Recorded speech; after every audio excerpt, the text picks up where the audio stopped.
Ibu merupakan seseorang yang memiliki tempat sangat mulia dalam Islam. Oleh sebab itu, setiap anak diwajibkan berbakti kepada orang tuanya. Seorang anak tidak boleh membentak orang tua, apalagi durhaka kepadanya.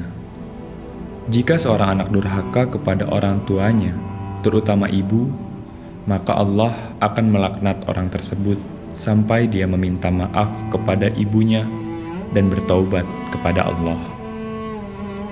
Berbakti kepada orang tua telah diajarkan dan dicontohkan oleh umat Islam terdahulu. Bahkan ketika seseorang berbakti kepada orang tuanya, berarti telah berbakti pula kepada Allah dan Rasul-Nya.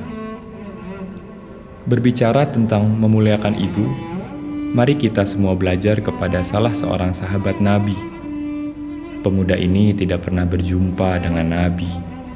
Pemuda ini merupakan seorang pemuda miskin yang tinggal di pinggiran Yaman.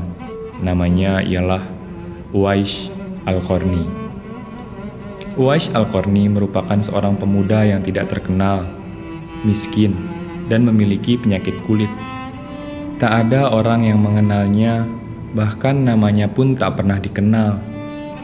Namun ia merupakan pemuda yang pernah disebut oleh Rasulullah Shallallahu Alaihi Wasallam sebagai pemuda yang sangat dicintai oleh Allah dan terkenal di langit.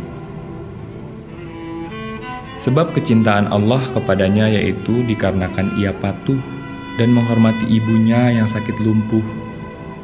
Suatu waktu, Uwais meminta izin kepada sang ibu untuk pergi ke Madinah dalam rangka untuk melepaskan kerinduannya kepada Rasulullah. Sang ibu memberinya izin untuk pergi, namun dengan syarat agar setelah berjumpa Rasulullah, ia cepat pulang kembali karena ibunya yang sakit-sakitan. Setelah melakukan perjalanan yang sangat panjang, Uwais tidak mendapati Rasulullah di rumahnya karena sedang memimpin peperangan. Meski kerinduannya amat besar terhadap Rasulullah, Uwais lekas pulang demi ibunya.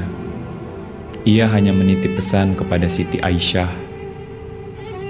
Kemudian pada kesempatan yang lain, sang ibu meminta Uwais untuk mengantarkannya pergi haji.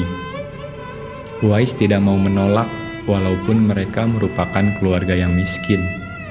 Dengan sekuat tenaga, ia menggendong ibunya yang lumpuh itu untuk berziarah ke Baitullah. Meski belum pernah berjumpa dengan Nabi, Rasulullah seperti sudah mengenal betul pemuda miskin itu.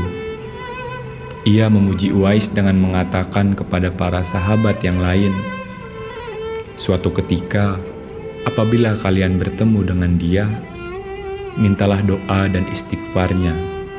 Dia adalah penghuni langit, bukan penghuni bumi." Hadis riwayat Ahmad. Karena bakti yang tulus dan ikhlas kepada ibundanya, membuat nama Uwais Al-Qarni terkenal di langit, meskipun di bumi ia bukan siapa-siapa. Demikianlah kisah Uwais Al-Qarni. Semoga kita bisa menjadikannya sebagai teladan untuk berbakti kepada orang tua.